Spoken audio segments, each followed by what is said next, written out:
All right, let's do a quick review of the camera, the actual digital camera and the camcorder on the HTC Hero. One thing I do like just from the get-go is that you have a dedicated button for the camcorder and the camera, so I could put both of those on my desktop or whatever you want to call it, on the front of my scene, and choose one. Like when you're at a concert or something crazy just happens, if you tap the camera button but you really want to videotape it, you might just miss out on your opportunity, and vice versa. So I really like that they have both of those buttons available to you. So if we go into the camera, now the trackball is what takes a photo. There is no button up here around like a normal camera, and so you take it with the trackball, which I don't think is too bad. Let's see if I can, and right now you can see we're aiming into the kitchen.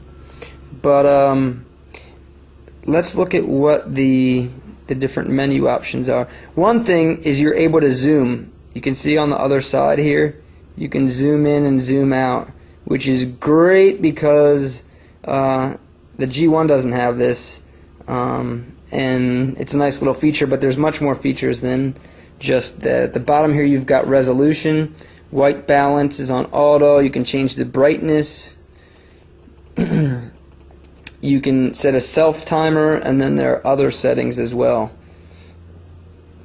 Review after capture right now is on, quality is on high, but you could change the quality of the pictures, make it fine, normal, basic, and it will change, you know, how much space is taken up on your SD card and whatnot. Timestamp off, widescreen resolutions, asks you about the storage card. Geotag photos is off. You could turn that on. That would be pretty cool. Shutter sound is on. Image properties. You can. That's a great one to have. Image properties. Adjust the image contrast, saturation, or sharpness. So I guess you can do that for all of them.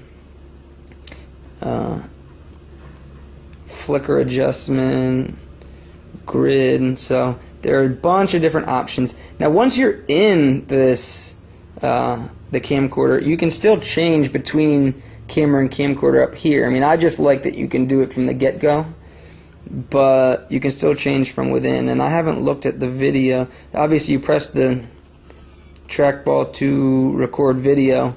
I'm not sure what the options are in video. Wait, let me exit out of here.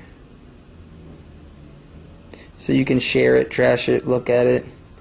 But if I do menu, then it looks like, yeah, you have the same options for video: resolution, white balance, brightness, and settings. So this is great because it makes it more of a complete digital camera, where the G1, and I'm not sure about the Magic, but I know the G1 and Dream were just simple point and shoot and then you're done.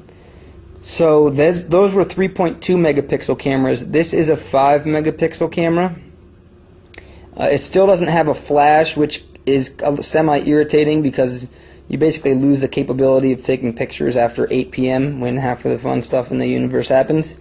And yeah, so I'll include some pictures and videos that I've taken just to test out the phone.